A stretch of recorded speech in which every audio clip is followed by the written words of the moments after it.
And I do want to say a very good evening to both of you. This debate will cover 6 major topics. At the beginning of each section, each candidate will have 2 minutes uninterrupted to answer my first question. The debate commission will then turn on their microphone only when it is their turn to answer, and the commission will turn it off exactly when the 2 minutes have expired.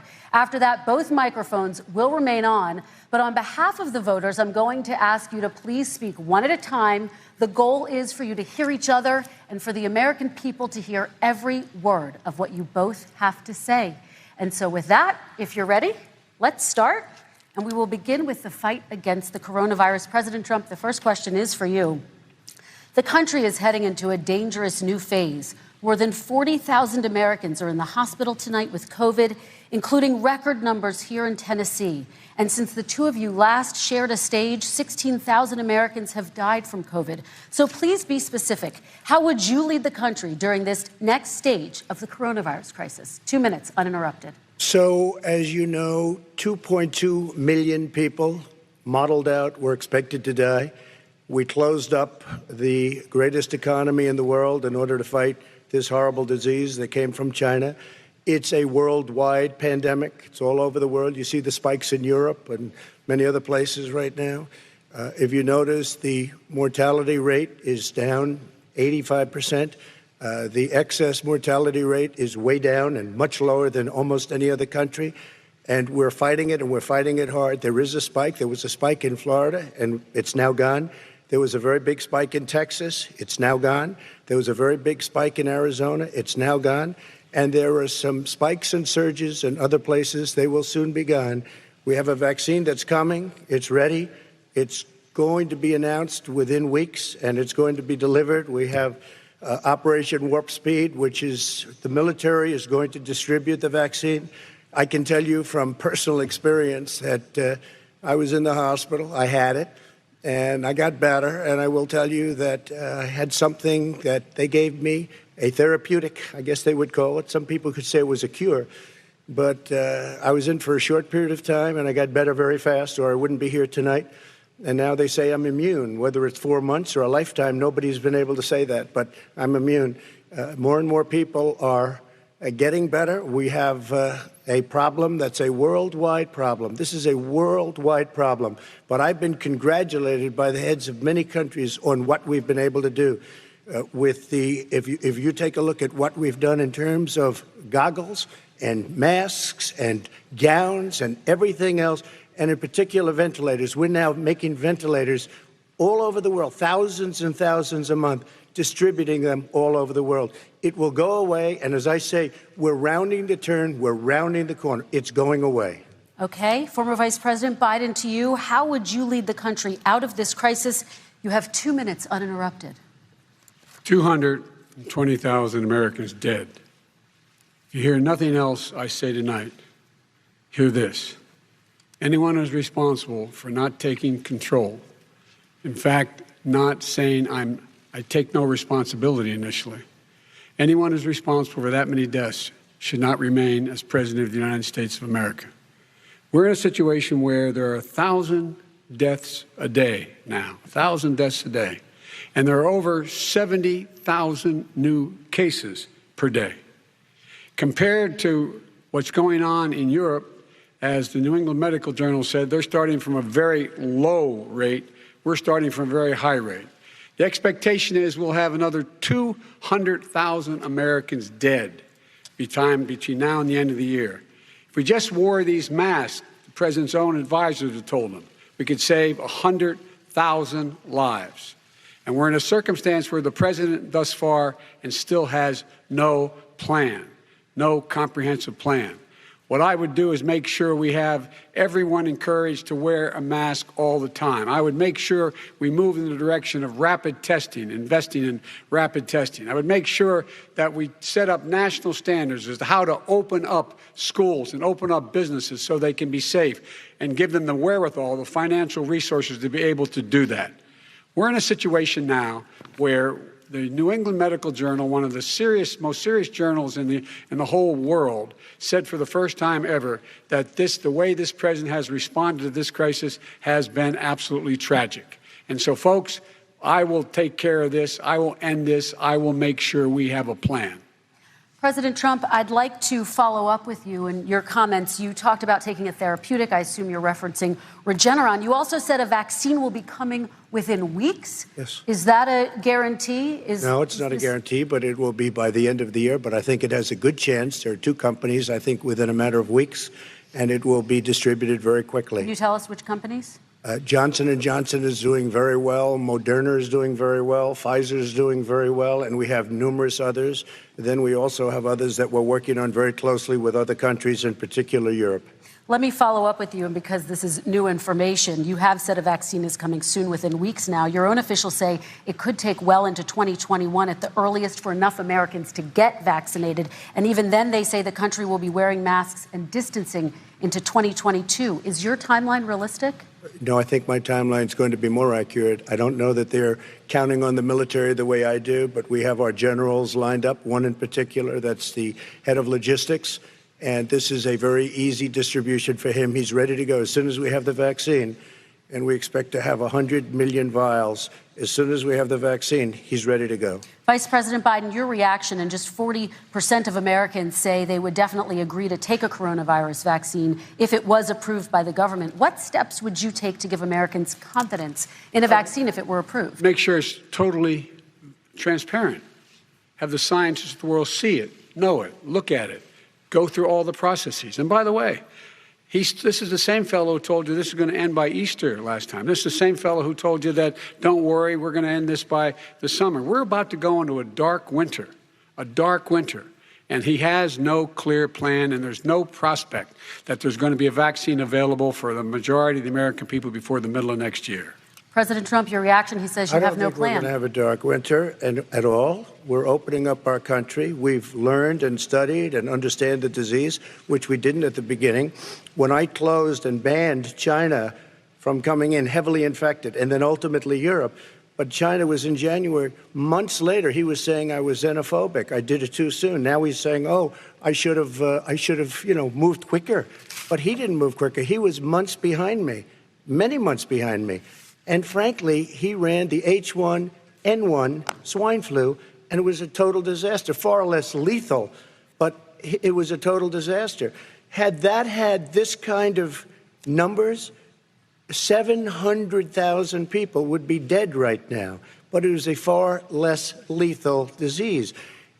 Look, his own person who ran that for him, who, as you know, was his chief of staff, said it was catastrophic. It was horrible. We didn't know what we were doing. Now he comes up and he tells us how to do this. Also, everything that he said about the way every single move that he said we should make, that's what we've done. We've done all of it. But he was way behind us. Vice President Biden, your response. My response is he is xenophobic, but not because he shut down access from China. And he did it late after 40 countries had already done that. In addition to that, what he did, he made sure that we had 44 people that were in there in China trying to get to Wuhan to determine what exactly the source was. What did the president say in January? He said, no, he said, he's being transparent. The president of China is being transparent. We owe him a debt of gratitude. We have to thank him. And then what happened was we started talking about using the Defense Act to make sure we go out and get whatever is needed out there to protect people. And again, I go back to this. He had nothing. He did virtually nothing. And then he gets out of the hospital and he talks about don't worry, it's all going to be over soon. Come on. There's not another serious scientist in the world who thinks it's going to be over soon. President Trump, your reaction? I say over soon. I say we're learning to live with it. We have no choice. We can't lock ourselves up in a basement like Joe does. He has the ability to lock himself up. I don't know. He's obviously made a lot of money someplace, but he has this thing about living in a basement. People can't do that. By the way, I, as the president, couldn't do that. I'd love to put myself in the basement or in a beautiful room in the White House and go away for a year and a half until it disappears. I can't do that. And Kirsten, every meeting I had, and I'd meet a lot of families, including Gold Star families and military families, every meeting I had, and I had to meet them. I had to. It would be horrible to have canceled everything. I said, this is dangerous. And you catch it. And, I caught it. I learned a lot. Great doctors, great hospitals. And now I recovered. 99.9% of young people recover. 99% of people recover. We have to recover. We can't close up our nation. We have to open our school, and we can't close up our nation, or you're not going to have a nation. And of course, the CDC has said young people can get sick with COVID-19 and can pass it. Vice President Biden, I want to talk broadly about strategy, though. Can I respond to that? 30 seconds, please, and then I have a question. No, number one, he says that we're learning to live with it. People are learning to die with it. You folks home will have an empty chair at the kitchen table this morning. That man or wife going to bed tonight and reaching over to try to touch their, out of habit, where their wife or husband was, is gone. Learning to live with it. Come on. We're dying with it because he has never said, you said it's dangerous. When's the last time? Is it really dangerous still? Are we dangerous? You tell the people it's dangerous now? What should they do about the danger? And you say, I take no responsibility. Let me talk about your two. Excuse me, I take full responsibility. It's not my fault that it came here. It's China's fault. And you know what? It's not Joe's fault that it came here either. It's China's fault. They kept it from going into the rest of China for the most part, but they didn't keep it from coming out to the world, including Europe and ourselves. Vice President Biden. The fact is that when we knew it was coming, when it hit, what happened? What did the president say? He said, don't worry, it's going to go away. Be gone by Easter. Don't worry. The warm weather. Don't worry. Maybe inject bleach. He said he was kidding when he said that, but a lot of people thought it was serious. A whole range of things the president has said. Even today, he thinks we are in control. We're about to lose 200,000 more people. President Trump. Look, perhaps just to finish this, I was kidding on that, but just to finish this, when I closed, he said I shouldn't have closed. And that went on for months. Nancy Pelosi said the same thing. She was dancing on the streets in Chinatown in San Francisco. But when I closed, he said, this is a terrible thing. You're xenophobic. I think he called me racist even. And because I was closing it to China. Now he says I should have closed it earlier. It just, Joe, it doesn't work. I didn't say either of those things. You certainly did. You certainly did. I talked about a xenophobia in a different context. It wasn't about closing the border to Chinese coming to the United States. All right, I want to talk about both of your different strategies to handling He thought this. I shouldn't have closed the border. Well, that's obvious. Do you want to respond to that quickly, Vice President No. Biden? Okay. Let's talk about your different strategies toward dealing with this. Mr. Vice President, you suggested you would support new shutdowns if scientists recommended it. What do you say to Americans who are fearful that the cost of shutdowns, the impact on the economy, the higher rates of hunger, depression, domestic and substance abuse outweighs the risk of exposure to the virus? What I would say is I'm going to shut down the virus, not the country.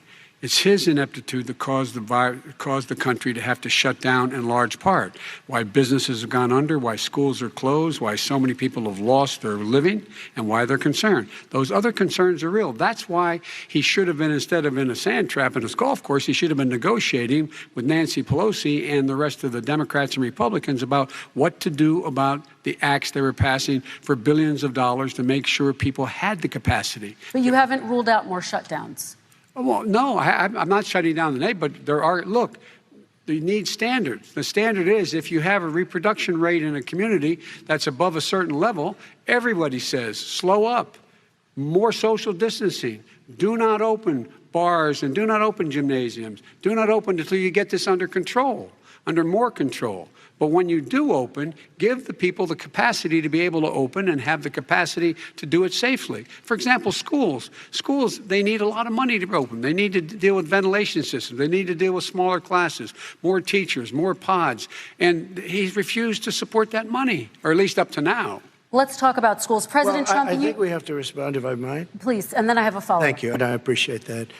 Look, all he does is talk about shutdowns, but forget about him. His Democrat governors, Cuomo in New York, you look at what's going on in California, you look at Pennsylvania, North Carolina, Democrats all, they're shut down so tight and they're dying. They're dying. And he supports all these people. All he talks about is shutdowns. No, we're not going to shut down, and we have to open our schools. And it's like, as an example, I have a young son. He also tested positive. By the time I spoke to the doctor the second time, he was fine. It just went away. Young people. I guess it's their immune system. Let me follow up with you, President Trump. You've demanded schools open in person and insist they can do it safely. But just yesterday, Boston became the latest city to move its public school system entirely online after a coronavirus spike. What is your message to parents who worry that sending their children to school will endanger not only their kids, but also their teachers and families? I want to open the schools. The transmittal rate to the teachers is very small, but I want to open the schools. We have to open our country. We're not going to have a country. You can't do this. We can't keep this country closed. This is a massive country with a massive economy. People are losing their jobs. They're committing suicide. There's depression, alcohol, drugs at a level that nobody's ever seen before. There's abuse, tremendous abuse. We have to open our country. You know, I've said it often. The cure cannot be worse than the problem itself. And that's what's happening. And he wants to close down. He'll close down the country if one person in our massive bureaucracy says we should close it down. Vice President Biden, your response. Simply not true. We ought to be able to walk and chew gum at the same time. We ought to be able to safely open, but would they need resources to open? You need to be able to, for example, if you're going to open a business, have social distancing within the business. You need to have, if you have a restaurant, you need to have plexiglass dividers so people cannot infect one another. You need to be in a position where you can take testing rapidly and know whether a person is in fact infected. You need to be able to trace. You need to be able to provide all the resources that are needed to do this. And that is not inconsistent with saying that what we're going to make sure that we open safely. And by the way, all you teachers out there, not that many of you are going to die, so don't worry about it. Come on. President Trump, let me follow up with you quickly. By the way, I will say this. If you go and look at what's happened to New York, it's a ghost town. It's a ghost town. And when you talk about plexiglass, these are restaurants that are dying. These are businesses with no money. Putting up plexiglass is unbelievably expensive, and it's not the answer. I mean, you're going to sit there in a cubicle wrapped around with plastic. These are businesses that are dying, Joe. You can't do that to people. You just can't. Take a look at New York and what's happened to my wonderful city for so many years. I loved it. It was vibrant. It's dying. Everyone's leaving New York. Take a look at what New York has done in terms of turning the curve down in terms of the number of people dying. And I don't look at this in terms of the way he does. Blue states and red states. They're all the United States. And look at the states that are having such a spike in the coronavirus. They're the red states. They're the states in the Midwest. They're the states in the upper Midwest. That's where the spike is occurring significantly. But they're all Americans. They're all Americans. And what we have to do is say, wear these masks, number one. Make sure we get the help that the businesses need that has money's already been passed to do that. It's been out there since the beginning of the summer, and nothing's happened.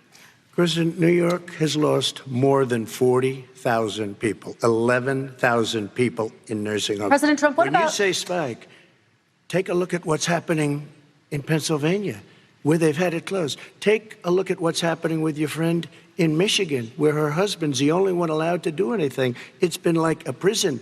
Now it was just ruled unconstitutional. Take a look at North Carolina. They're having spikes, and they've been closed. And they're getting killed financially. We can't let that happen, Joe. You can't let that happen. We have to open up. And we understand the disease. We have to protect our seniors. We have to protect our elderly. We have to protect especially our seniors with heart problems and diabetes problems. And we will protect them. We have the best testing in the world by far. That's why we have so many cases. Let me follow up with you before we move on to our next section. President Trump, this week you called Dr. Anthony Fauci, the nation's best-known infectious disease expert, quote, a disaster. You described him and other medical experts as, quote, idiots. If you're not listening to them, who are you listening to as you fight this? I'm listening to all of them, including Anthony. I get along very well with Anthony. But he did say, don't wear masks. He did say, as you know, this is not going to be a problem. I think he's a Democrat, but that's okay. He said, this is not going to be a problem. We are not going to have a problem at all. When Joe says that, I said, Anthony Fauci said, and others, and many others, and I'm not knocking him a lot. Nobody knew. Look, nobody knew what this thing was. Nobody knew where it was coming from, what it was. We've learned a lot. But Anthony said, don't wear masks. Now he wants to wear masks. Anthony also said, if you look back, exact words, here's his exact words. This is no problem. This is going to go away soon. So he's allowed to make mistakes. He happens to be a good person. Vice President Biden, your response quickly, and then we're going to move on to the next section. My response is that think about what the president knew in January and didn't tell the American people. He was told this was a serious virus that spread in the air, and it was much worse than the flu. He went on record and said to one of your colleagues, recorded, that in fact he knew how dangerous it was, but he didn't want to tell us. He didn't want to tell us because he didn't want us to panic. He didn't want us. Americans don't panic. He panicked. But guess what? In the meantime, we find out in the New York Times the other day that, in fact, his folks went to Wall Street and said this is a really dangerous thing. And a memo out of that meeting, not from his administration, but from some of the brokers, said sell short because we got to get moving. It's a dangerous problem. Well, this is I'm going to give you 30 seconds to respond, and then we're going to move on. The Wall Street one, I don't know. Somebody went to Wall Street. You're the one that takes all the money from Wall Street. I don't take it. Joe, you have raised a lot of money, tremendous amounts of money. And every time you raise money, deals are made, Joe. I could raise so much more money. As president and as somebody that knows most of those people, I could call the heads of Wall Street, the heads of every company in America. I would blow away every record, but I don't want to do that because it puts me in a bad position.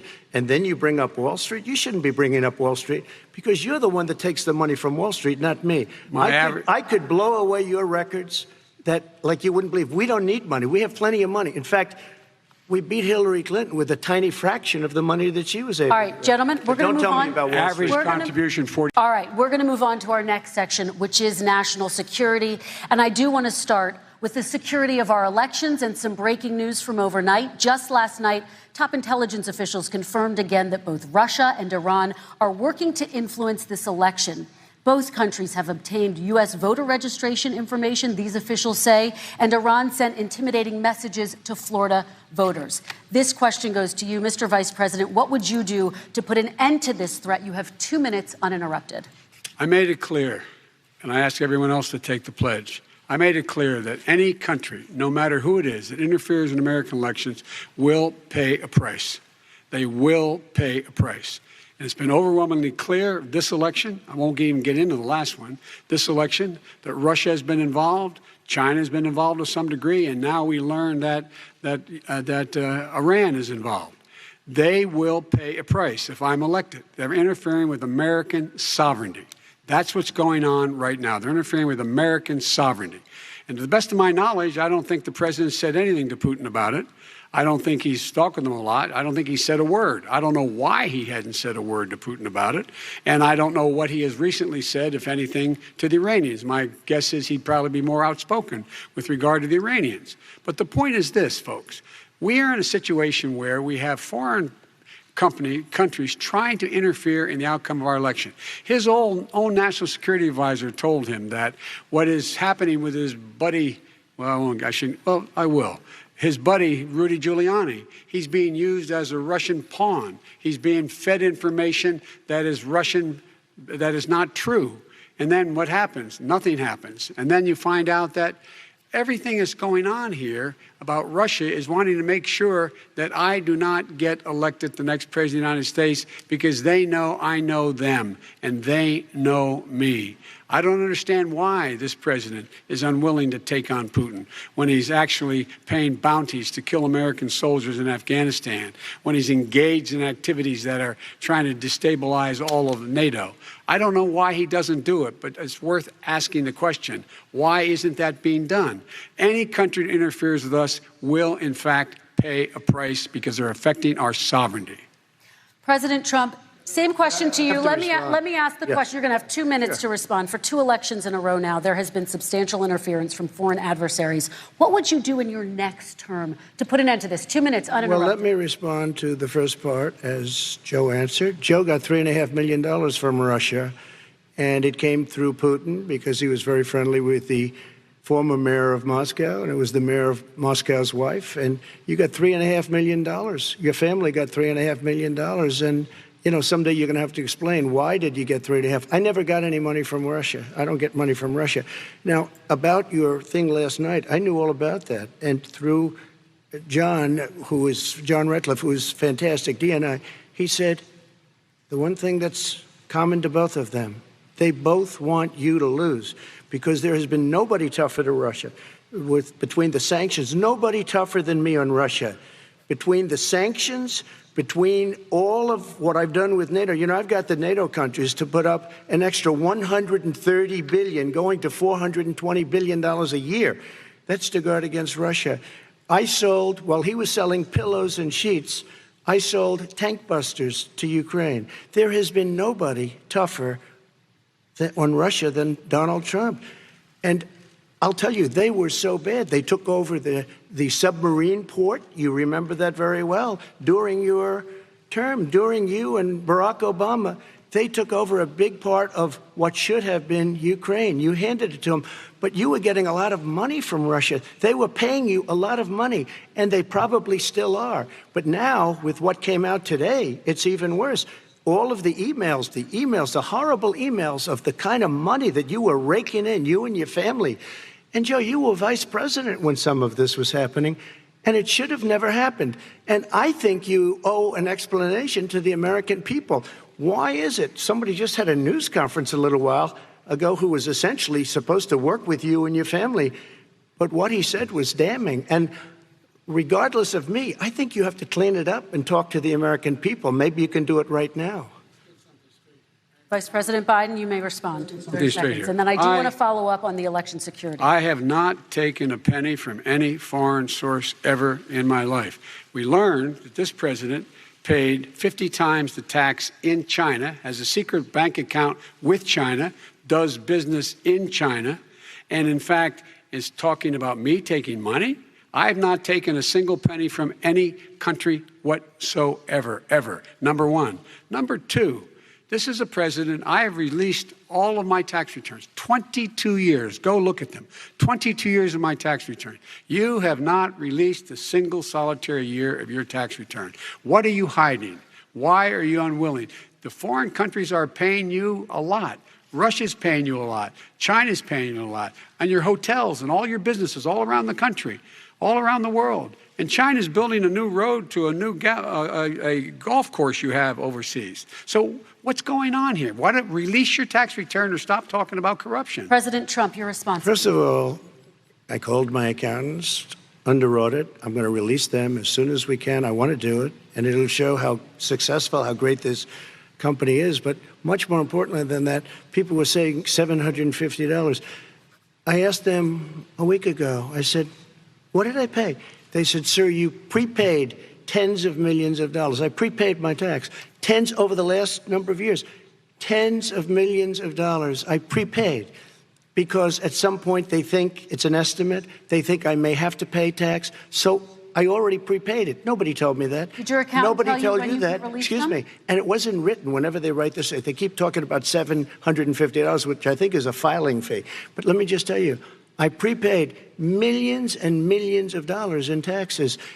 Number one. Number two, I don't make money from China. You do. I don't make money from Ukraine. You do. I don't make money from Russia. You made $3.5 million, Joe, and your son gave you. They even have a statement that we have to give 10% to the big man. You're the big man, I think. I don't know. Maybe you're not, but you're the big man, I think. Your son said we have to give 10% to the big man. Joe, what's that all about? It's terrible. All right, gentlemen, I want to ask you both some questions about all of this, but I'm going to let you both respond very quickly. You just said you spoke to your accountant about potentially releasing your taxes. Did he tell you when you can release them? Do you have a deadline for when you're going to release them to the American people? I get treated worse than the Tea Party got treated. Because I have a lot of people in there, deep down in the IRS, they treat me horribly. We made a deal, it was all settled until I decide to run for president. I get treated very badly by the IRS, very unfairly. But we had a deal all done. As soon as we're completed with the deal, I want to release it. But I have paid millions and millions of dollars, and it's worse than paying. I paid in advance. It's called prepaying your taxes. Okay. I paid in advance. I want to ask you both about questions regarding your potential foreign entanglements and questions that have been raised to give you both a chance to talk about this more broadly. Respond very quickly, and then I'll get to my question. Why did he's been saying this for 4 years? Show us. Just show us. Stop playing around. You've been saying for 4 years you're going to release your taxes. Nobody knows it, Mr. President. What they do know is you're not paying your taxes, or you're paying taxes that are so low. When last time he said what he paid, he said, I only pay that little because I'm smart. I know how to game the system. Come on. Come on, folks. Very quickly, President Trump, and then I want to get to two questions to both of you on this. I was put through a phony witch hunt for 3 years. It started before I even got elected. They spied on my campaign.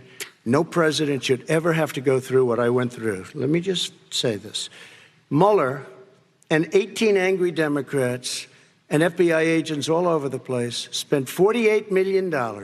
They went through everything I had, including my tax returns, and they found absolutely no collusion and nothing wrong.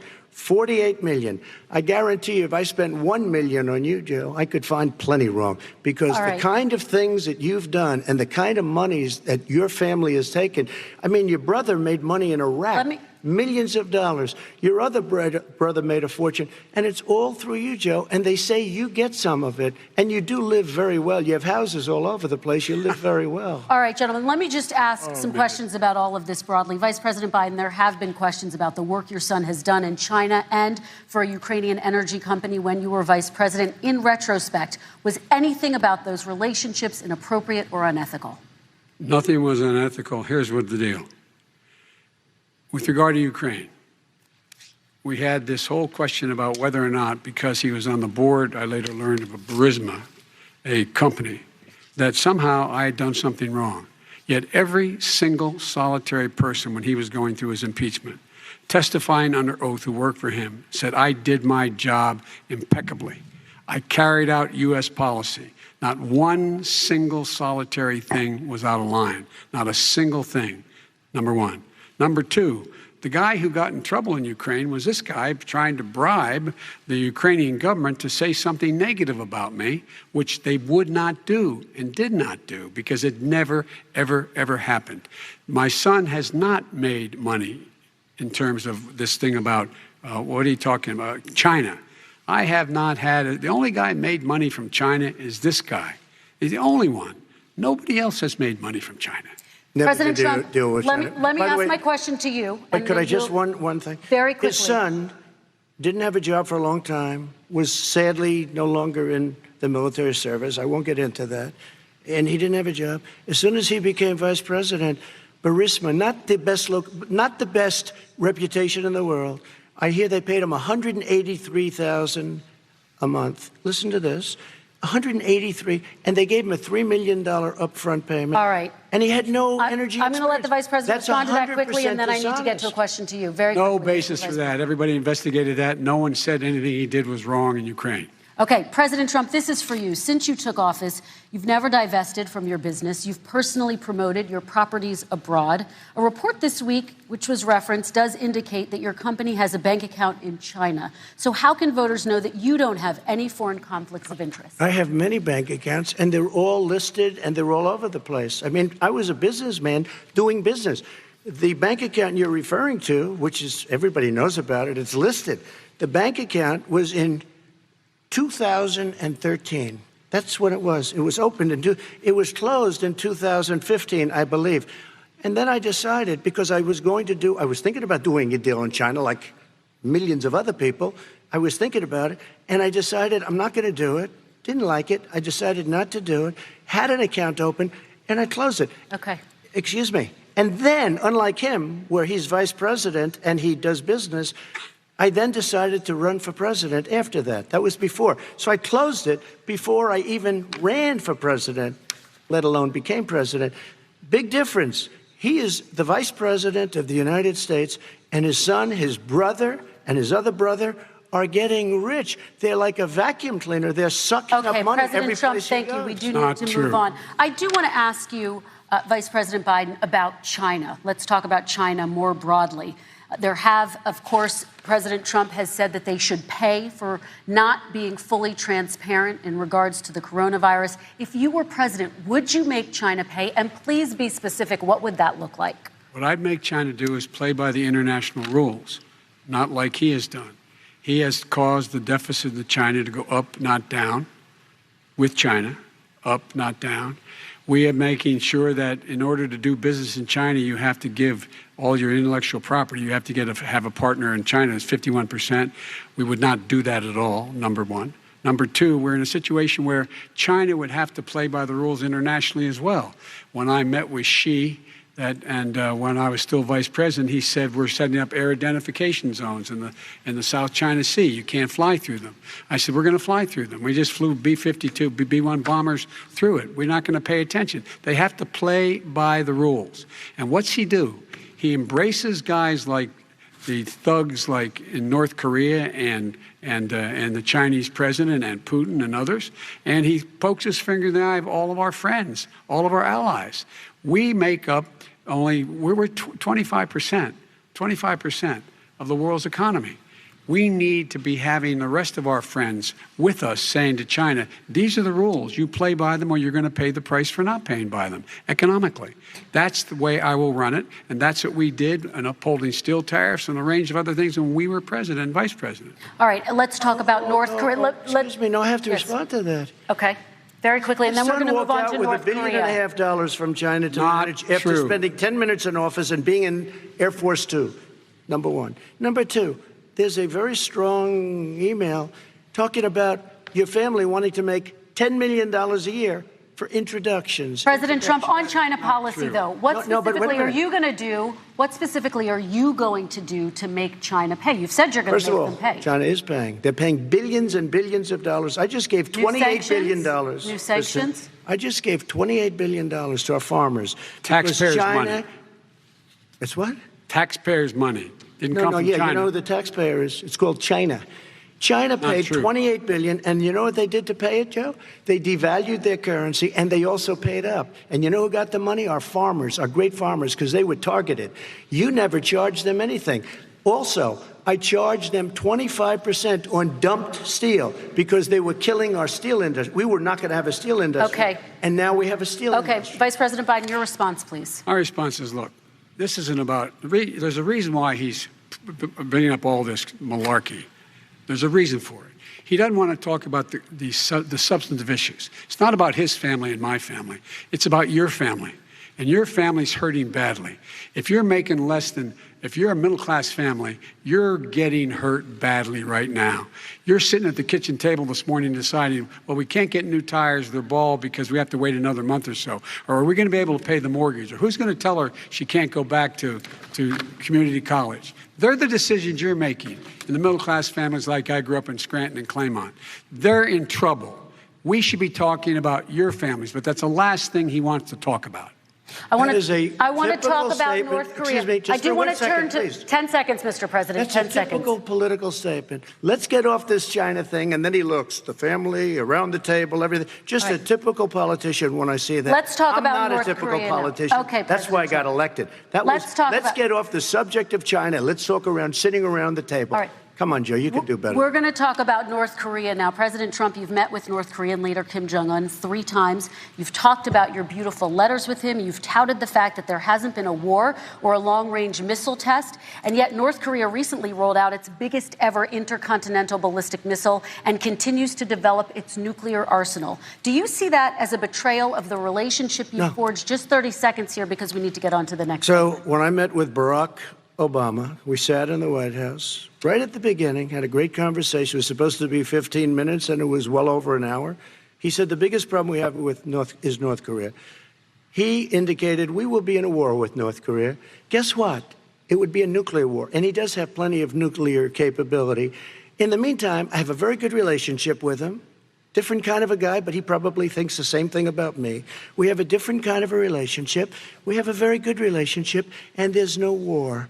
And, you know, about 2 months ago, he broke into a certain area. They said, oh, there's going to be trouble. I said, no, they're not, because he's not going to do that. And I was right. Look, instead of being in a war where millions of people, Seoul, you know, is 25 miles away, millions and millions, 32 million people in Seoul.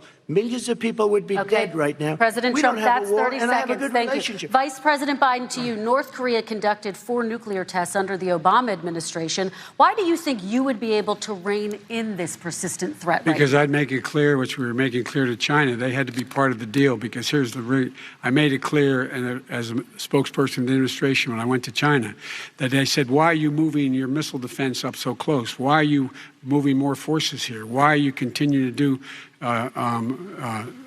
military maneuvers with South Korea? I said, because North Korea is a problem, and we're going to continue to do it so we can control them. We're going to make sure we can control them and make sure they cannot hurt us. And so if you want to do something about it, step up and help. If not, it's going to continue. What has he done? He's legitimized North Korea. He's talked about his good buddy who's a thug, and he talks about how we're better off, and they have much more capable missiles, able to reach U.S. territory much more easily than ever did before. Let me follow up with you, Vice President Biden. You've said you wouldn't meet with Kim Jong-un without preconditions. Are there any conditions under which you would meet with him? On the condition that he would agree that he would be drawing down his nuclear capacity to get that the Korean Peninsula should be nuclear-free zone. All right, let's move on to American families. Kristen, they tried Very to quickly, meet with 10 him. seconds, They President. tried to meet with him. He wouldn't do it. He didn't like Obama. He didn't like him. He wouldn't do it. Okay, I know got to for give him a fact they chance to tried. respond to that He before we wouldn't move do on. it. You And know, that's okay. You know what? North Korea, we're not in a war. We have a good relationship. You know, people don't understand. Having a good President relationship Trump, with we have leaders to of move other on, 'cause countries is a good thing. We have a lot of questions to get Yes, to. not That's Your like response. saying we had a good relationship with Hitler before he, in fact, invaded Europe, the rest of Europe. Come on. The reason he would not meet with President Obama is because President Obama said, we're going to talk about denuclearization. We're not going to legitimize you, and we're going to continue to put stronger and stronger sanctions on you. That's why he wouldn't meet with us. All right, And it let's didn't move happen. on. Let's Excuse move on me. and talk about He left American me a families. mess, Kristen. President Trump, okay, we do They need to move left on. me a mess. North Korea was a mess. We and need in fact, to move if on you so that remember we the can first get to 2 all or of our 3 other months, questions tonight, there was a President very Trump. dangerous period in my first 3 months before we sort of worked things out a little bit. Okay. There was a they left us a mess. And Obama would be, I think, the first to say it was the single biggest problem he thought that our country. Okay, let's move on to American families and the economy. One of the issues that's most important to them is health care, as you both know. Today, there was a key vote on a new Supreme Court Justice, Amy Coney Barrett, and health care is at the center of her confirmation fight. Over 20 million Americans get their health insurance through the Affordable Care Act. It's headed to the Supreme Court, and your administration, Mr. President, is advocating for the court to overturn it. If the Supreme Court does overturn that law, those 20 million Americans could lose their health insurance almost overnight. So what would you do if those people have their health insurance taken away? You have 2 minutes uninterrupted. Sure. First of all, I've already done something that nobody thought was possible. Through the legislature, I terminated the individual mandate. That is the worst part of Obamacare, as we call it. The individual mandate where you have to pay a fortune for the privilege of not having to pay for bad health insurance. I terminated. It's gone. Now it's in court because Obamacare is no good. But then I made a decision. Run it as well as you can to my people, great people. Run it as well as you can. I could have gone the other route and made everybody very unhappy. They ran it. Premiums are down. Everything's down. Here's the problem. No matter how well you run it, it's no good. What we'd like to do is terminate it. We have the individual mandate done. I don't know that it's going to work. If we don't win, we will have to run it, and we'll have Obamacare, but it'll be better run. But it no longer is Obamacare, because without the individual mandate, it's much different. Pre-existing conditions will always stay. What I would like to do is a much better health care, much better, will always protect people with pre-existing. So I'd like to terminate Obamacare, come up with a brand new, beautiful health care. The Democrats will do it because there'll be tremendous pressure on them, and we might even have the House by that time, and I think we're going to win the House, okay? You'll see, but I think we're going to win the House. But come up with a better health care, always protecting people with pre-existing conditions. And one thing very important, we have 180 million people out there that have great private health care. Far more than we're talking about with Obamacare. Joe Biden is going to terminate all of those policies. These are people that love their health care, people that have been successful, middle-income people, been successful. They have 180 million plans, 180 million people, families, under what he wants to do, which will basically be socialized medicine. He won't even have a choice. They want to terminate 180 million plans. We have done an incredible job on health care, and we're going to do even better. Okay, Vice President Biden, yes, this is for you. Your health care plan calls for building on Obamacare. So my question is, what is your plan if the law is ruled unconstitutional by the Supreme Court? You have 2 minutes uninterrupted. What I'm going to do is pass Obamacare with a public option. will become Biden care. The public option is an option that says that if you, in fact, do not have the wherewithal if you qualify for Medicaid and you do not have the wherewithal in your state to get Medicaid, you automatically are enrolled, providing competition for insurance companies. That's what's going to happen. Secondly, we're going to make sure we reduce the premiums and reduce drug prices by making sure that there's competition that doesn't exist now by allowing the Medicare to negotiate drug prices with the insurance companies. Thirdly, the idea that I want to eliminate private insurance, the reason why I had such a fight with 20 candidates for the nomination was I support private insurance. That's why not one single person with private insurance would lose their insurance under my plan, nor did they under Obamacare. They did not lose their insurance unless they chose they wanted to go to something else. Lastly, we're going to make sure we're in a situation that we actually protect pre-existing. There's no way he can protect pre-existing conditions. None, zero. You can't do it in the ether. He's been talking about this for a long time. He's never come up with a plan. I guess we're going to get the pre-existing condition plan the same time we get the infrastructure plan that we've been waiting since 17, 18, 19, and 20. I still have a few more minutes. I know you're getting anxious. The fact is that he's already cost the American people, because of his terrible handling of the COVID virus and the economic spillover, 10 million people have lost their private insurance. And he wants to take away 22 million more people who have it under Obamacare, and over 110 million people with pre-existing conditions. And all the people from COVID are going to have pre-existing conditions. What are they going to do? I have a follow-up for you, Vice President Biden. It relates to something that President Trump said. He's accusing you of wanting socialized medicine. What do you say to people who have concerns that your health care plan, which includes a government insurance option, takes the country one step closer to a health care system run entirely by the government? What's your response to that? I say it's ridiculous. It's like saying that, the idea that the fact that there's a public option that people can choose, that makes it a socialist plan. Look, the difference between the president, I think health care is not a privilege, it's a right. Everyone should have the right to have affordable health care. And I am very proud of my plan. It's gotten endorsed by all the major labor unions, as well as a whole range of other people who, in fact, are concerned in the medical field. This is something that's going to save people's lives, and this is going to give some people an opportunity to have health care for their children. How many of you home are worried and rolling around in bed tonight wondering what in God's name you're going to do if you get sick because you've lost your home insurance, your health insurance, your company's gone under? We have to provide health insurance for people at an affordable rate, and that's what I do. President Trump, excuse me, he was there response. For 47 years. He didn't do it. He was now there as vice president for 8 years, and it's not like it was 25 years ago. It was 3 3/4. It was just a little while ago, right? Less than 4 years ago. He didn't do anything. He didn't do it. He wants socialized medicine, and it's not that he wants it. His vice president, she is more liberal than Bernie Sanders and wants it even more. Bernie Sanders wants it. The Democrats want it. You're going to have socialized medicine, just like you want it with fracking. We're not going to have fracking. We're going to stop fracking. We're going to stop fracking. Then he goes to Pennsylvania after he gets a nomination, where he got very lucky to get it. And he goes to Pennsylvania and he says, oh, we're going to have fracking. And you never ask that question. And by the way, so far, I respect very much the way you're handling this, I have to say. By the way. But somebody should ask the question. You can ask he goes for a year. There will be no fracking. We have a number of topics we're going to get to. That's a big question. We're going to get to. It's the same thing with socialized medicine. I have to respond. Vice President, your response, please. My response is people deserve to have affordable health care, period. Period, period, period.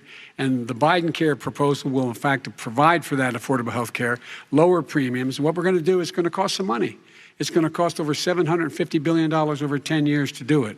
And they're going to have lower premiums. You can buy into the better plans, the cheaper plans, lower your premiums, deal with unexpected billing, and have your drug prices drop significantly. He keeps talking about it. He hasn't done a thing for anybody on health care. Not a thing. Kristen, when Very he quickly, says, then I want to talk when about he what's says happening public on Capitol option, Hill. he's talking about socialized medicine. And when and health care. When he talks about a public option, he's talking about destroying your Medicare, totally destroyed, and destroying your Social Security. And this whole country will come down. You know, Bernie Sanders tried it. in his state. He tried it in his state. His governor was a very liberal governor. They wanted to make it work. Okay, let's let Vice President Biden respond. It doesn't Vice work. President He's Biden a very responds. confused guy. He thinks he's running against somebody else. He's running against Joe Biden. I beat all those other people because I disagreed with them. Joe Biden he's running against. And the idea that we're in a situation that are going to destroy Medicare, this is the guy that the actuary at Medicare said, if in fact, at Social Security, if in fact he continues to withhold his plan to withhold the tax on Social Security will be bankrupt by 2023 with no way to make up for it. This is the guy who's tried to cut Medicare. So the idea that Donald Trump is lecturing me on Social Security and Medicare, come on. He tried to get rid of, seconds, he Mr. tried to hurt President, and then I Social have to go to Security another years ago. Go back and look at the records. He tried to hurt Social Security years ago. All right, let's move on. This I'm is going to the move guy on. that when they announced Mr. President, I have to move on to the next question. They said or the else stock we're not market going to will have time boom to talk about it. if I'm elected. If he's elected, the stock market will crash. Okay, let's biggest move on to the analysts are next saying question that. very quickly. Look, the idea that the stock market is booming is his only measure of what's happening. Where I come from in Scranton and Claymont, the people don't live off of the stock market. Just in the last three years during this crisis, the billionaires in this country made, according to the Wall Street, $700 billion more. $700 billion more, because that's his only measure. What happens to the ordinary people out there? What happens to them? Let's talk about what's happening on Capitol Hill. We're going to move on, 401ks are through the roof. We're going to move on. Stock are through the roof. All right. And he doesn't come from Scranton. That's like he lived there for a short period of time before he even knew it. We're going to move on to the next question. And the people of Pennsylvania Let me will move show on you to my that. next question, They gentlemen. understand. As of tonight, more than 12 million people are out of work. And as of tonight, 8 million more Americans have fallen into poverty, and more families are going hungry every day. Those hit hardest are women and people of color. They see Washington fighting over a relief bill. Mr. President, why haven't you been able to get them the help they need? 30 seconds here. Because Nancy Pelosi doesn't want to approve it. I do. But you're the president. I do, but I still have to get. Unfortunately, that's one of the reasons I think we're going to take over the House, because of her. Nancy Pelosi doesn't want to approve anything because she'd love to have some victories on a date called November 3rd. Nancy Pelosi does not want to approve it. We are ready, willing, and able to do something. Don't forget, we've already approved 3 plans, and it's gone through, including the Democrats, in all fairness. This one she doesn't want. It's near the election because she thinks it helps her politically.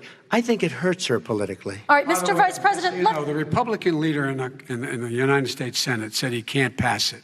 He will not be able to pass it. He does not have Republican votes. Why isn't he talking to his Republican friends? Let me follow up with you, Vice President we made a Biden, deal, because the Republicans let me will ask pass Vice President Biden a question. You are the leader of the Democratic Party. Why have you not pushed the Democrats to get a deal for the American people? Well, I have, and they have pushed it. Look, they passed this act all the way back in the beginning of the summer. This is like it's not new. It's been out there. This HEROES Act has been sitting there. And look at what's happening. When I was in charge of the Recovery Act with $800 billion, I was able to get $145 billion to local communities that have to balance their budgets and states that have to balance their budgets, so then have to fire firefighters, teachers, first responders, law enforcement officers, so they could keep their cities and counties running. He will not support that. They have not done a thing for them. And Mitch McConnell said, let them go bankrupt. Let them go bankrupt. Come on. What's the matter with these guys? The bill that was passed in the House was a bailout of badly run, high-crime, Democrat, all run by Democrats, cities and states. It was a way of getting a lot of money, billions and billions of dollars to these states. It was also a way of getting a lot of money from our people's pockets to people that come into our country illegally. We were going to take care of everything for them. And what that does, and I'd love to do that, I'd love to help them, but what that does, everybody all over the world will start pouring into our country. We can't do it. This was a way of taking care of them. This was a way of spending on things that had nothing to do with COVID, as per your question. But it was really a big bailout for badly run Democrat cities and states. All right, if I get elected, I'm running as a proud Democrat, but I'm going to be an American president. I don't see red states and blue states. what I see as American, United States. And folks, every single state out there finds themselves in trouble. They're going to start laying off, whether they're red or blue, cops, firefighters, first responders, because they have to balance their budget. And the founders were smart. They allowed the federal government to deficit spend to compensate for the United States of America. I want to talk about the minimum wage, gentlemen. Mr. Vice President, we are talking a lot about struggling small businesses and business owners these days. Do you think this is the right time to ask them to raise the minimum wage? You, of course, support a $15 federal minimum wage. I do, because I think one of the things we're going to have to do is we're going to have to bail them out, too. We should be bailing them out now, those small businesses. You got 1 in 6 of them going under. They're not going to be able to make it back. They passed a package that allows us to be able to call PPP. Money is supposed to go to help them do everything from organize how they can deal with their businesses being open safely. Schools, how they can make classrooms smaller, how they can hire more teachers, how they can put ventilation systems in. They need the help. The businesses as well as the schools need the help. But these guys will not help them. Is not giving them any of the money. We are going to move on to immigration, one thing very but I quickly, want he to said get we your have to help our small businesses by raising the minimum wage. That's not helping. I think it should be a state option.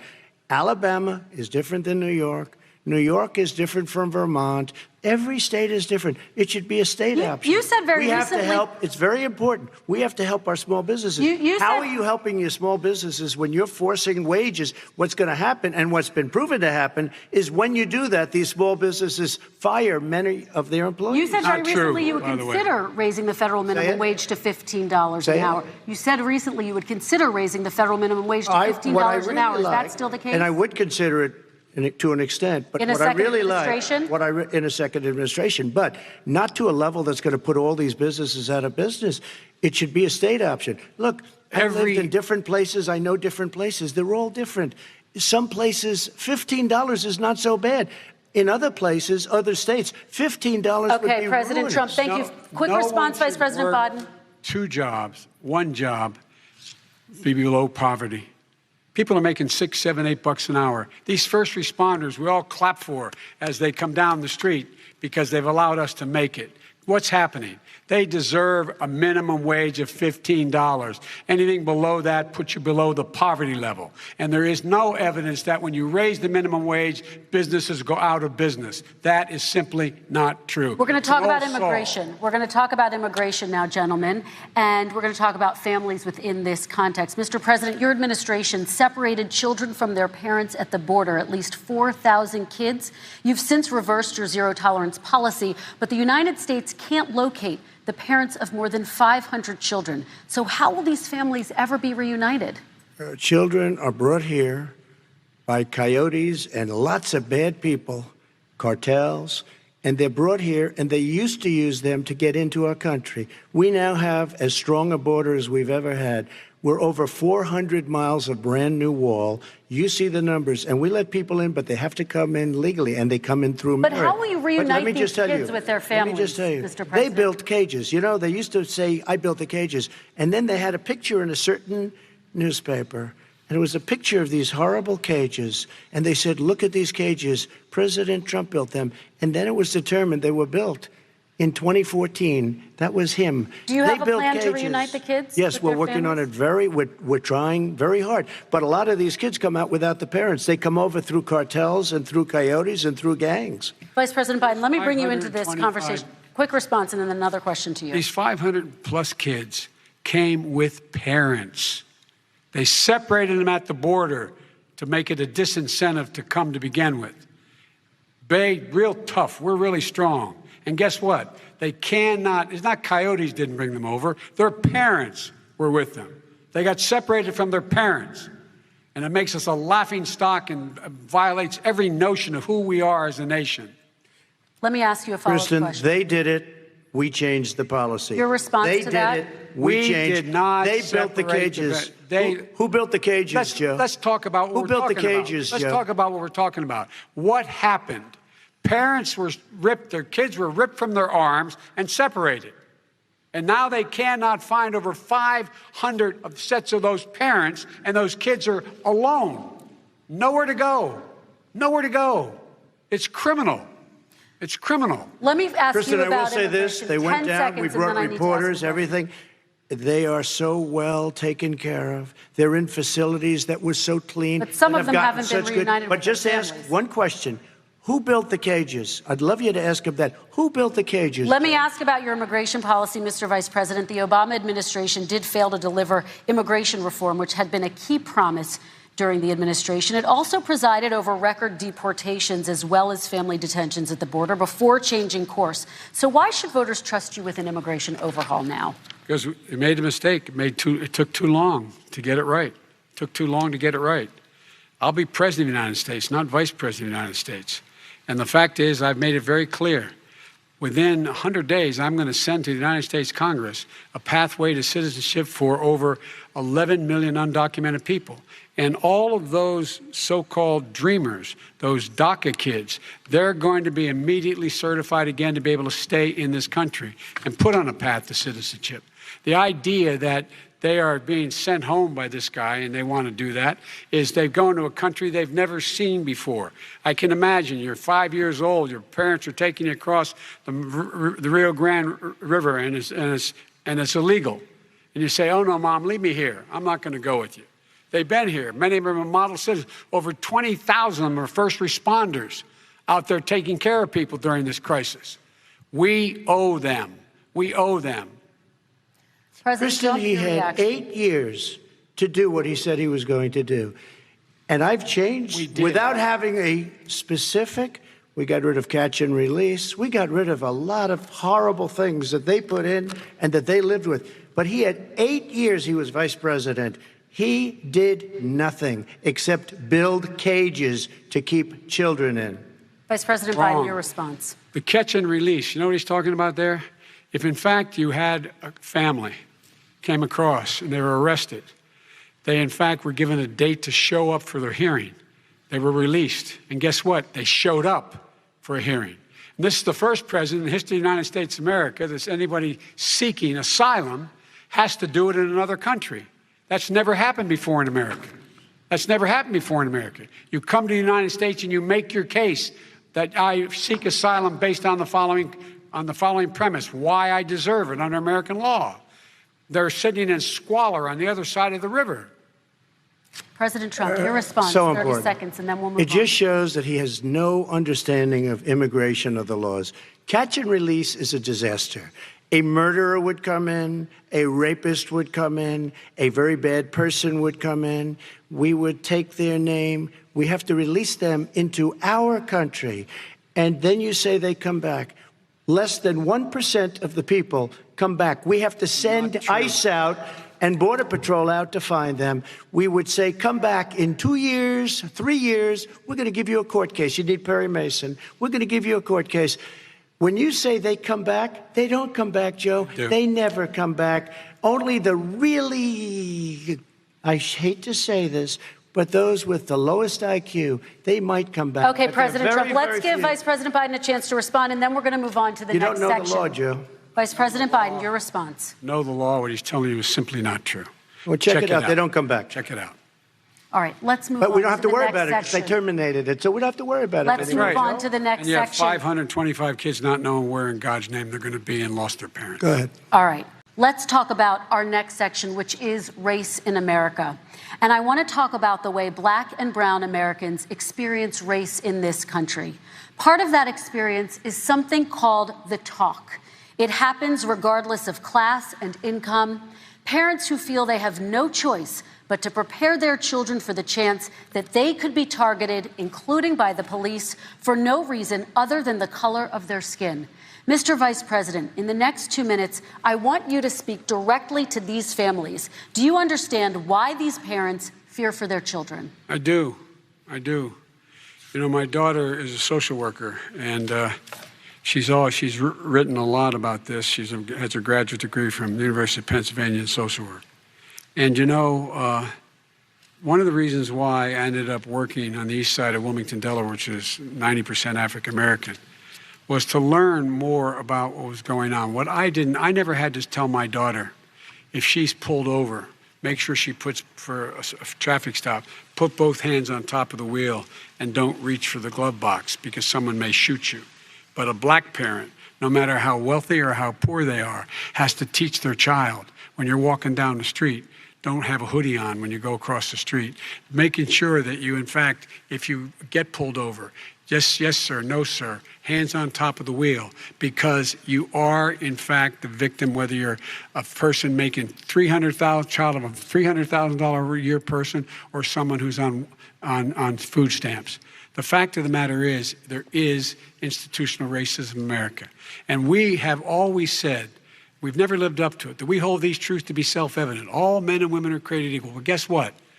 We have never, ever lived up to it, but we've always constantly been moving the needle further and further to inclusion, not exclusion.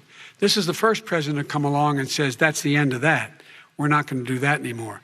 We have to provide for economic opportunity, better education, better health care, better access to schooling, better access to opportunity to borrow money to start businesses. All the things we can do, and I've laid out a clear plan as to how to do those things, just to give people a shot. It's about accumulating the ability to have wealth as well as it is to be free from violence.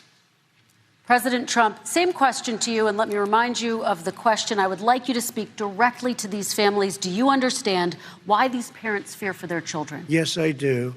And again, he's been in government 47 years. He never did a thing except in 1994 when he did such harm to the black community. And they were called, and he called them super predators. And he said that. He said it, super predators. And they have never lived that down. 1994, your crime bill, the super predators. Nobody has done more for the black community than Donald Trump. And if you look, with the exception of Abraham Lincoln, possible exception, but the exception of Abraham Lincoln, nobody has done what I've done. Criminal justice reform, Obama and Joe didn't do it. I don't even think they tried because they had no chance at doing it. They might have wanted to do it, but if you had to see the arms I had to twist to get that done, it was not a pretty picture, and everybody knows it, including some very liberal people that cried in my office. They cried in the Oval Office. 2 weeks later, they're out saying, gee, we have to defeat him. Criminal justice reform, prison reform, opportunity zones with Tim Scott, a great senator from South Carolina. He came in with this incredible idea for opportunity zones. It's one of the most successful programs. People don't talk about it. Tremendous investment is being made. Biggest beneficiary, the black and Hispanic communities, and then historically black colleges and universities. After 3 years of coming to the office, I love some of those guys. They were great. They came into the office and they said, I said, what are you doing? After 3 years, I said, why do you keep coming back? Because we have no funding. I said, you don't have to come back every year. We have to come back because President Obama would never give them long-term funding, and I did. 10-year long-term funding, and I gave them more money than they asked for because they said, I think you need more. And I said, the only bad part about this is I may never see you again because I got very friendly with them, and they like me and I like them. But I saved historically black colleges and universities. Okay, and we're going to talk about both of your records, but your response to that, Vice President? My response to that is I never, ever said what he accused me of saying. The fact of the matter is, in 2000, though, after the crime bill had been in the law for a while, this is the guy who said, the problem with the crime bill, there's not enough people in jail. There's not enough people in jail. And go on my website, get the quote, the date when he said it. Not enough people. He talked about marauding gangs, young gangs, and the people who are going to maraud our cities. This is a guy who in the Central Park five innocent black kids, he continued to push for making sure that they got the death penalty. None of them were guilty of the crimes they were suggested. Look, and talk about granted, he did in fact let 20 people, he commuted 20 people's sentences. We commuted over 1,000 people's sentences. Over 1,000. The very law he's talking about is a law that, in fact, initiated by Barack Obama. And secondly, we're in a situation here where the federal prison system was reduced by 38,000 people under our administration. And one of these things we should be doing, there should be no no minimum mandatories in the law. That's why I'm offering $20 billion to states to change their state laws to eliminate minimum mandatories and set up drug courts. No one should be going to jail because they have a drug problem. They should be going to rehabilitation, not to jail. We should fundamentally change the system, and that's what I'm going to do. But why didn't he do it 4 years ago? Why didn't you do that 4 years ago, even less than that? Why didn't you do it? You were vice president. You keep talking about all these things you're going to do and you're going to do this, but you were there just a short time ago and you guys did nothing. We did. You know, Joe, I ran because of you. I ran because of Barack Obama, because you did a poor job. If I thought you did a good job, I would have never run. I would have never run. I ran because of you. I'm looking at you now. You're a politician. I ran because of you. All right, Vice President Biden, your response to that, and then I do have some questions for both of you. Well, I tell you what, I hope he does look at me, because what's happening here is, you know who I am, you know who he is, you know his character, you know my character, you know our reputations for honor and telling the truth. I am anxious to have this race. I am anxious to see this take place. The character of the country is on the ballot. Our character is on the ballot. Look at us closely. Let me ask some follow-up. Please respond, and then we're going to have follow-up questions. If this stuff is true about Russia, Ukraine, China, other countries, Iraq, if this is true, then he's a corrupt politician. Right. So don't give me the stuff about how you're this innocent baby. Joe, they're calling you a corrupt politician. Nobody. President Trump, I want to stay on the issue of race. We're talking about the issue. Laptop from hell. President Trump, we're talking about race right now, and I do want to stay on the issue of race. President Trump, I have to respond to that. Please, because look, very quickly. There are 50 former national intelligence folks who said that what he's accusing me of is a Russian plan. They have said that this has all the five former heads of the CIA, both parties, say what he's saying is a bunch of garbage.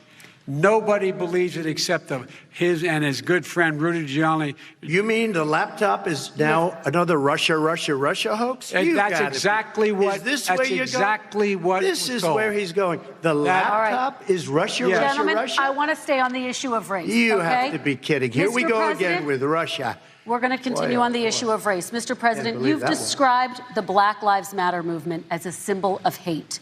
You've shared a video of a man chanting white power to millions of your supporters. You've said that black professional athletes exercising their First Amendment rights should be fired. What do you say to Americans who say that kind of language from a president is contributing to a climate of hate and racial strife? Well, you have to understand, the first time I ever heard of Black Lives Matter, they were chanting pigs in a blanket, talking about police. Pigs, talking about our police. Pigs in a blanket, fry them like bacon. I said, that's a horrible thing. And they were marching down the street.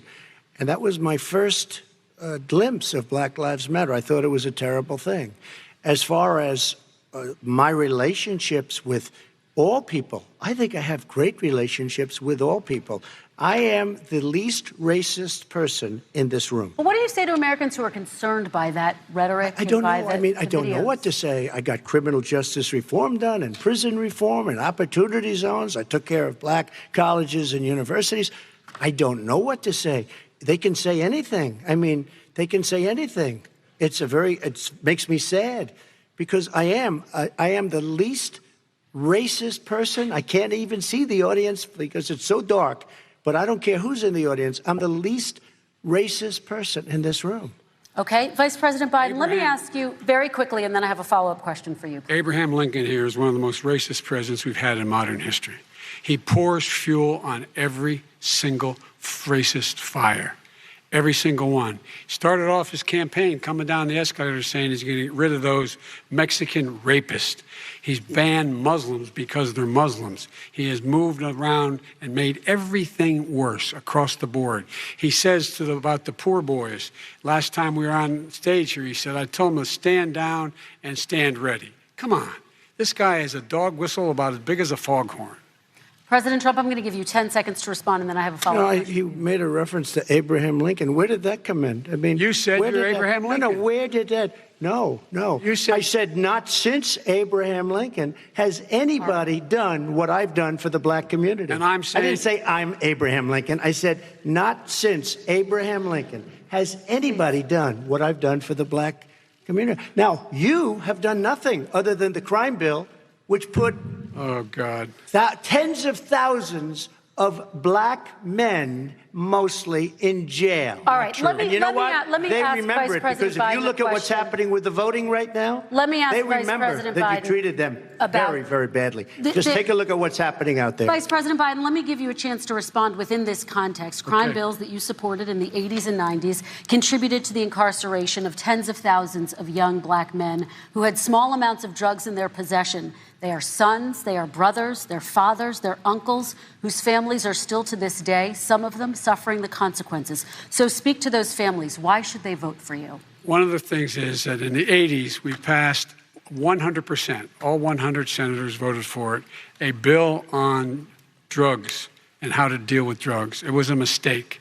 I've been trying to change the since then, particularly the portion on cocaine. That's why I've been arguing that, in fact, we should not send anyone to jail for a pure drug offense. They should be going into treatment across the board. That's what we should be spending money. That's why I set up drug courts, which were never funded by our Republican friends. They should not be going to jail for a drug or an alcohol problem. They should be going into treatment. That's what we've been trying to do. That's what I'm going to get done, because I think the American people have now seen that, in fact, it was a mistake to pass those laws relating to drug. But they were not in the crime bill. But why didn't he get it done? See, it's all talk, no action with these politicians. Why didn't he get it done? That's what I'm going to do when I become president. You were vice president along with Obama as your president, your leader, for 8 years. Why didn't you get it done? You had 8 years to get it done. Now you're saying you're going to get it done because you're all talk and no action, Joe. We got a lot of it done. We released 38,000. We got 38,000 prisoners left from the. You got nothing done. 38,000 prisoners were released from federal prison. There were over 1,000 people who were given clemency. In fact, we're the ones that put in the legislation saying we could look at pattern and practice of police departments and what they were doing, how they were conducting themselves. I could go on, but we began the process. We lost an election. That's why I'm running to win back that election and change his terrible policy. I just asked one question. Why didn't you do it in the 8 years, a short time ago? Why didn't you do it? You just said, I'm going to do that. I'm going to do this. You put tens of thousands of mostly black young men in prison. Now you're saying you're going to undo that. Why didn't you get it done? You had 8 years with Obama. You know why, Joe? Because you're all talk and no action. All right, Vice President Biden, and then we're going to move on to the next section. We had a Republican Congress. That's the answer. Well, you got to talk them into it, Joe. Sometimes you got to talk them into it. We're going to move on to our next section, like I did with criminal justice reform. I had to talk Democrats into it. Gentlemen, we're running out of time, so we got to get on to climate change, please. You both have very different visions on climate change. President Trump, you say that environmental regulations have hurt jobs in the energy sector. Vice President Biden, you have said you see addressing climate change as an opportunity to create new jobs. For each of you, how would you both combat climate change and support job growth at the same time? Starting with you, President Trump, you have 2 minutes uninterrupted. So we have the Trillion Trees program. We have so many different programs. I do love the environment, but what I want is the cleanest, crystal clear water, the cleanest air. We have the best, lowest number in carbon emissions, which is a big standard that I notice Obama goes with all the time. Not Joe. I haven't heard Joe use the term because I'm not sure he knows what it represents or means, but I have heard Obama use it. And we have the best carbon emission numbers that we've had in 35 years under this administration. We are working so well with industry, but here's what we can't do. Look at China, how filthy it is. Look at Russia. Look at India. It's filthy. The air is filthy. The Paris Accord, I took us out because we were going to have to spend trillions of dollars, and we were treated very unfairly. When they put us in there, they did us a great disservice. They were going to take away our businesses. I will not sacrifice tens of millions of jobs, thousands and thousands of companies because of the Paris Accord. It was so unfair. China doesn't kick in until 2030. Russia goes back to a low standard, and we kicked in right away. It would have destroyed our businesses. So, you ready? We have done an incredible job environmentally. We have the cleanest air, the cleanest water, and the best carbon emission standards that we've seen in many, many years. Vice President And we Biden. haven't destroyed our industries. Vice President Biden, 2 minutes to you, uninterrupted. Climate change and climate warming, the global warming, is an existential threat to humanity. We have a moral obligation to deal with it. And we're told by all the leading scientists in the world we don't have much time. We're going to pass the point of no return within the next 8 to 10 years. 4 more years of this man eliminating all the regulations that were put in by us to clean up the climate, to limit limit emissions, will put us in a position where we're going to be in real trouble. Here's where we have a great opportunity. I was able to get both all the environmental organizations as well as labor, the people worried about jobs, to support my climate plan. Because what it does, it will create millions of new good-paying jobs. We're going to invest in, for example, 50,000 charging stations on our highways so that we can own the electric car market of the future. In the meantime, China is doing that. We're going to be in a position where we're going to see to it that we're going to take 4 million existing buildings and 2 million existing homes and retrofit them so they don't leak as much energy, saving hundreds of millions of barrels of oil in the process and creating significant number of jobs. And by the way, the whole idea of what this is all going to do, it's going to create millions of jobs, and it's going to clean the environment. Our health and our jobs are at stake. That's what's happening. And right now, by the way, Wall Street firms indicated that my plan will in fact create 18.6 million jobs, 7 million more than his. This is from Wall Street. And I'll create $1 trillion more in economic growth than his proposal does. Not on climate, just on the economy. President Trump, you're Today came out and said very strongly, $6,500 will be taken away from families under his plan, that his plan is an economic disaster. If you look at what he wants to do, if you look at his plan, his environmental plan, you know who developed it? AOC plus 3. They know nothing about the climate. I mean, she's got a good line of stuff, but she knows nothing about the climate. And they're all hopping through hoops for AOC plus 3. Look, their real plan cost $100 trillion. If we had the best year in the history of our country for 100 years, we would not even come close to a number like that. When he says buildings, they want to take buildings down because they want to make bigger windows into smaller windows. As far as they're concerned, if you had no window, it would be a lovely thing. This is the craziest plan that anybody has ever seen. And this wasn't done by smart people. This wasn't done by anybody. Frankly, I don't even know how it can be good politically. Right. They want to spend $100 trillion. That's their real number. He's trying to say it was 6. It's $100 trillion. They want to knock down buildings and build new buildings with little, tiny, small windows. I mean, and many other things. Okay. And many other things. Let me have the Vice President respond, and we're running out of time, and we have a lot more questions to get to. Country. So let's hear from the Vice President. I have a number more questions. I don't know where he comes from. I don't know where he comes up with these numbers. Queens. $100 trillion. Give me a break. This plan is endorsed by every major environmental group and every labor group. Labor. Because they know the future lies. The future lies in us being able to breathe, and they know there are good jobs in getting us there. And by the way, the fastest growing industry in America is solar energy and wind. He thinks wind causes cancer, windmills.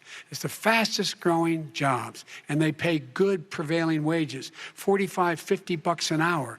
We can grow and we can be cleaner if we go the route I'm proposing. President Trump, please respond, and then I have some follow-ups. We are energy independent for the first time. We don't need all of these countries that we had to fight war over because we needed their energy. We are energy independent. I know more about wind than you do. It's extremely expensive. kills all the birds.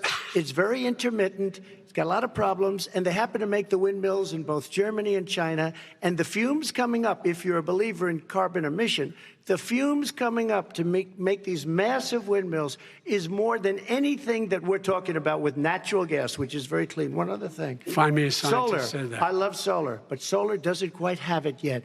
It's not powerful yet to really run our big, beautiful factories that we need to compete with the world. So False. It's all a pipe dream. But you know what we'll do? We're going to have the greatest economy in the world. But if you want to kill the economy, get rid of your oil industry. You want, and what about fracking? All right, now, let me allow fracking. Vice President Biden to respond. I never said I oppose fracking. You said it on tape. I did. Show the tape. Put it on your website. I'll put it on. Put it on the website. Would there be any place for fossil fuels, including coal and fracking, in a Biden administration? No, we would work it out. Would you rule out banning fracking? I do rule out banning fracking because the answer, we need other industries to transition to get to ultimately a complete zero emissions by 2025. What I will do with fracking over time is make sure that we can capture the emissions from the fracking, capture the emissions from gas.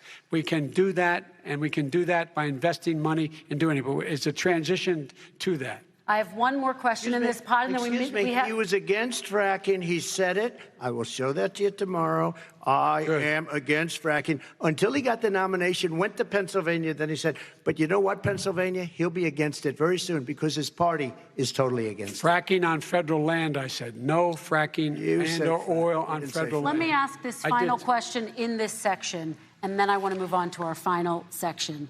President Trump, people of color are much more likely to live near oil refineries and chemical plants. In Texas, there are families who worry the plants near them are making them sick. Your administration has rolled back regulations on these kinds of facilities. Why should these families give you another 4 years in office? The families that we're talking about are employed heavily, and they are making a lot of money, more money than they've ever made. If you look at the kind of numbers that we produce for Hispanic, for Black, for Asian, it's 9 times greater, the percentage gain, than it was under, in 3 years, than it was under 8 years of the 2 of them, to put it nicely. 9 times more. Now, somebody lives, I have not heard the numbers or the statistics that you're saying, but they're making a tremendous amount of money economically. We saved it, and I saved it again a number of months ago when oil was crashing because of the pandemic. Okay. We saved it. We got, say what you want about relationship, we got Saudi Arabia, Mexico, and Russia to cut back, way back. We saved our oil industry, and now it's very vibrant again. All right. And everybody has very inexpensive gasoline. Remember Vice President Biden, your response, and then we're going to have a final question for both of you. My response is that those people live on what they call fence lines. He doesn't understand this. They live near chemical plants that, in fact, pollute, chemical plants and oil plants and refineries that pollute. I used to live near that when I was growing up in Claymont, Delaware. And there are more oil refineries in Marcus Hook and the Delaware River than there is any place, including in Houston at the time. When my mom get in the car when there was first frost to drive me to school, turn in the windshield wiper, there'd be an oil slick in the window.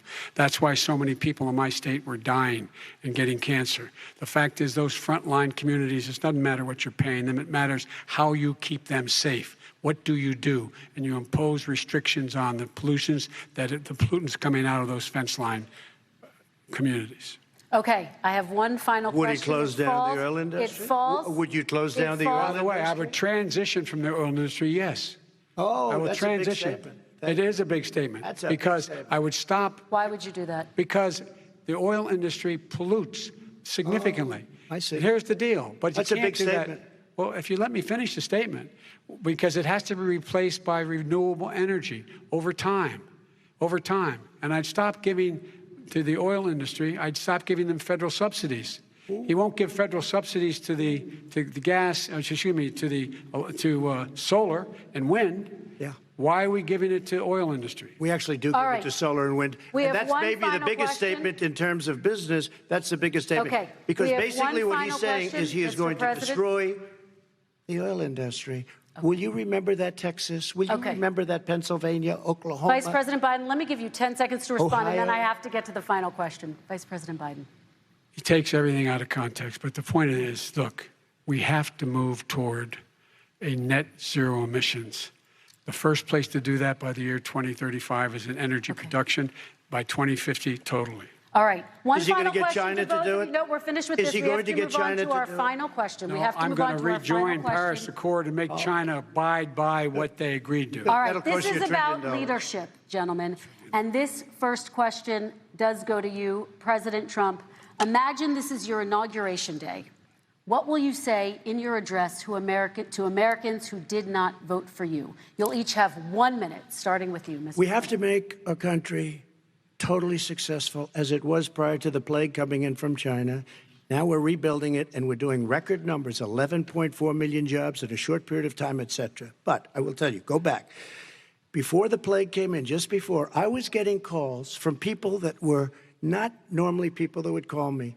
They wanted to get together. We had the best black unemployment numbers in the history of our country. Hispanic, women, Asian, people with diplomas, with no diplomas, MIT graduates, #1 in the class. Everybody had the best numbers. And you know what? The other side wanted to get together. They wanted to unify. Success is going to bring us together. We are on the road to success. But I'm cutting taxes, and he wants to raise everybody's taxes, and he wants to put new regulations on everything. He will kill it. If he gets in, you will have a depression, the likes of which you've never seen. Your 401ks will go to hell, and it'll be a very, very sad day for this country. All right. Vice President Biden, same question to you. What will you say during your inaugural address to Americans who did not vote for you? I will say, I'm an American president. I represent all of you, whether you voted for me or against me. And I'm going to make sure that you're represented. I'm going to give you hope. We're going to move. We're going to choose science over fiction. We're going to choose hope over fear. We're going to choose to move forward because we have enormous opportunities to make things better. We can grow this economy. We can deal with the systemic racism. And at the same time, we can make sure that our economy is being run and moved and motivated by clean energy, creating millions of new jobs. And that's the fact. That's what we're going to do. And I'm going to say, as I said at the beginning, what is on the ballot here is the character of this country: decency, honor, respect, treating people with dignity, making sure that everyone has an even chance. And I'm going to make sure you get that. You haven't been getting it the last 4 years. All right. I want to thank you both for a very robust hour and a half, a fantastic debate. Really appreciate it. President Trump, former Vice President Joe Biden, thank you to Belmont University for hosting us tonight. And most importantly, thank you to those watching tonight. Election Day is November 3rd. Don't forget to vote. Thank you, everyone, and have a great night.